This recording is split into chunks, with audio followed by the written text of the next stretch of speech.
بہت اچھی بات ہے، اور یہ مجھے لگتا ہے کہ ہم سب، یہ ایسی بات ہے کہ ہم سب بہت خوش ہوتے ہیں جب ہم سنتے ہیں ہمارے جو کھلاڑی ہیں بہت اچھے ہیں، جیسے کہ جاوید میاں ہوں، جہانگیر خان ہوں، سمیع اللہ ہوں، حسن صدار ہوں، مدثر ہوں، وسیم اکرم ہو، اتنی لمبی لسٹ ہے. کوئی اور، کسی اور کا نام یاد آ رہا ہے؟ ہاں، ویسے میں عمران خان کو بھولی نہیں. یہ ہے کہ ہم اس پروگرام میں عمران خان کا انٹرویو دکھائیں گے جو کہ ہم نے ان کے امریکہ جانے سے پہلے ریکارڈ کیا تھا، اور وہ ایسا انٹرویو ہے کہ جس میں ہم نے نہ ان سے کرکٹ کے بارے میں پوچھا تھا، نہ یہ پوچھا تھا کہ ان کی شادی کب ہو رہی ہے.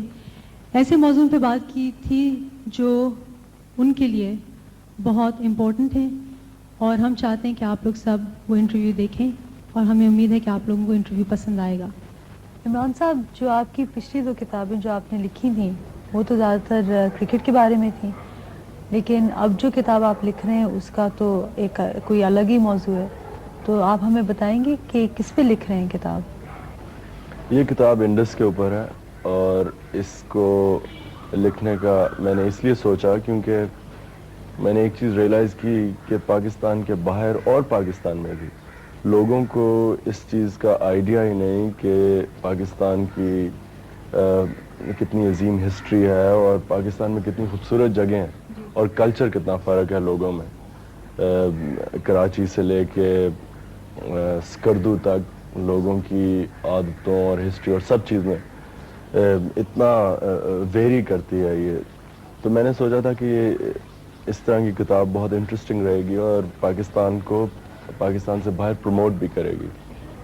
اچھا، اس سے پہلے کہ ہم کچھ اور باتیں کریں، میں چاہ رہی ہوں کہ آپ کو ہم مبارکباد پیش کریں اپنی طرف سے بھی اور ہمارے ناظرین کی طرف سے بھی، کیونکہ آپ پہلے پاکستانی ہیں جن کو یونیسیف نے اسپیشل ایمبیسڈر اپوائنٹ کیا ہے، اور سب سے بڑی بات یہ ہے کہ آپ پہلے ایشین ہیں جن کو ڈیولپنگ نیشن سے یہ اعزاز ملا ہے.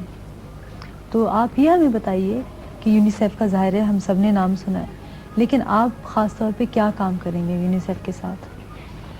یونیسیف کا جس طرح آپ کو پتہ ہے کہ جو کام ہے وہ بچوں سے ریلیٹ کرتا ہے، ان کی ہیلتھ اور بچوں کے کیئر کے لیے.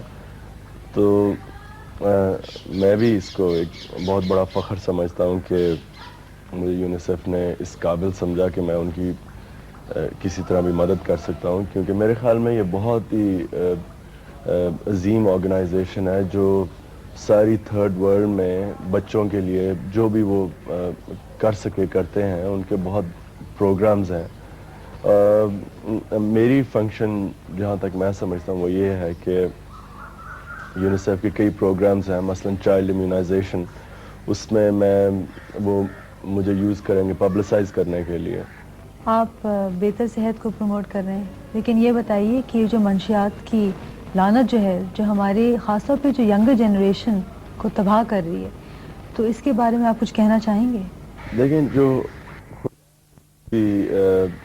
کسی انسان کو بھی سب سے بڑی نعمت دے سکتا ہے وہ صحت ہے، اور مجھے اس چیز کی نہیں سمجھ آتی کہ جب لوگوں کو پتہ ہے کہ منشیات سے صحت کے اوپر کتنا نقصان ہو سکتا ہے، اور صرف ایک انسان کی نہیں بلکہ پورے خاندان تباہ ہو جاتے ہیں، تو مجھے اس چیز کی نہیں سمجھ آتی کہ پھر بھی خاص طور پہ نوجوان لوگ اس چیز کے اوپر کیوں جاتے ہیں.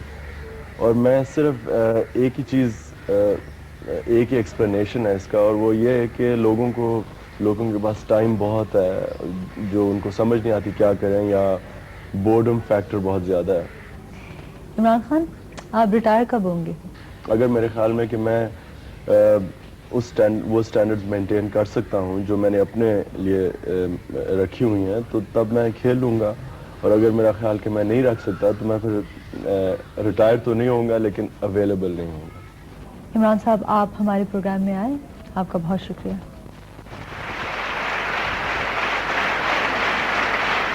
اچھا لگا نا؟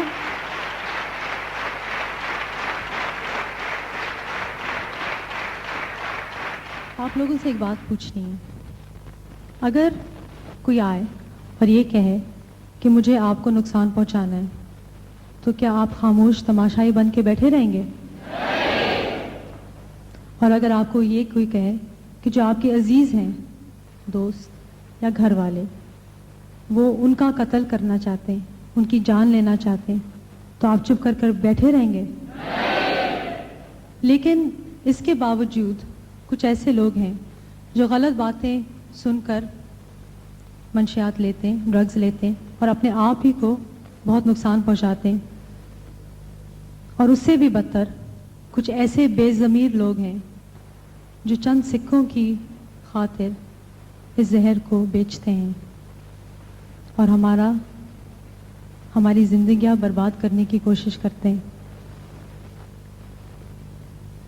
تو